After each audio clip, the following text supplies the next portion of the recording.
യോന പ്രവാചകന്റെ പുസ്തകത്തിൽ നിന്നുള്ള വായന 1-ാം അധ്യായം 1 മുതൽ 17 വരെയുള്ള തിരുവചനങ്ങൾ. യോനായുടെ ഒളിച്ചോട്ടം. അമിത്തായിയുടെ പുത്രൻ യോനായ്ക്ക് കർത്താവിന്റെ അരുളപ്പാടുണ്ടായി, നീ എഴുന്നേറ്റ് മഹാനഗരമായ നിനവേയിൽ ചെന്ന് അതിനെതിരെ വിളിച്ചു പറയുക. എന്തെന്നാൽ അവരുടെ ദുഷ്ടത എന്റെ സന്നിധിയിൽ എത്തിയിരിക്കുന്നു.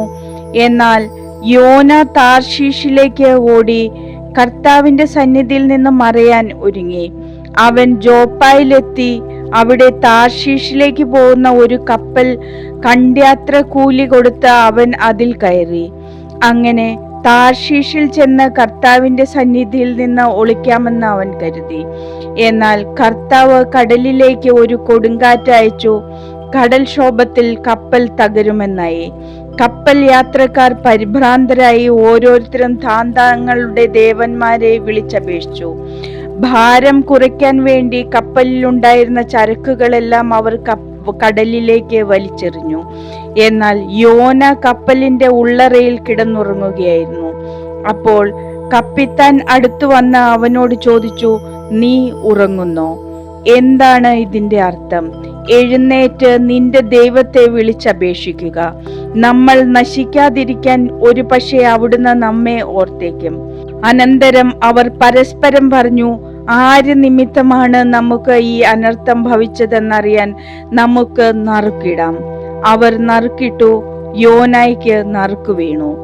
അപ്പോൾ അവർ അവനോട് ചോദിച്ചു, പറയൂ, ആര് നിമിത്തമാണ് ഈ അനർത്ഥം നമ്മുടെ മേൽ വന്നത്? നിന്റെ തൊഴിൽ എന്താണ്? നീ എവിടെ നിന്ന് വരുന്നു? നിന്റെ നാടേതാണ്?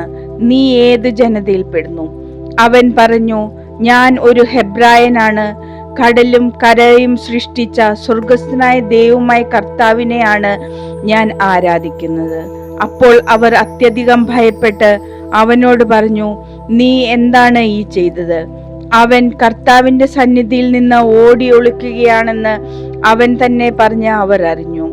അവർ അവനോട് പറഞ്ഞു, കടൽ ശാന്തമാകേണ്ടതിന് ഞങ്ങൾ നിന്നെ എന്തു ചെയ്യണം? കടൽ കൂടുതൽ കൂടുതൽ പ്രക്ഷുബ്ധമായി കൊണ്ടിരിക്കുന്നു.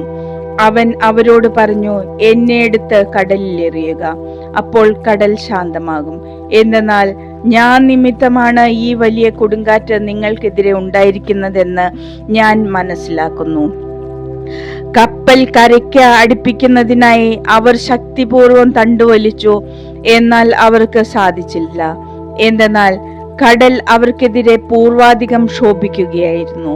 അതുകൊണ്ട് അവർ കർത്താവിനോട് നിലവിളിച്ചു, കർത്താവേ, ഈ മനുഷ്യന്റെ ജീവൻ നിമിത്തം ഞങ്ങൾ നശിക്കാൻ ഇടയാകരുതേ.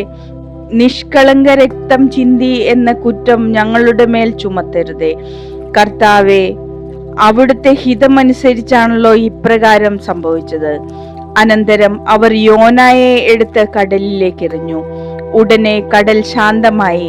അപ്പോൾ അവർ കർത്താവിനെ അത്യധികം ഭയപ്പെടുകയും അവിടുത്തേക്ക് ബലിയർപ്പിക്കുകയും നേർച്ച നേരുകയും ചെയ്തു.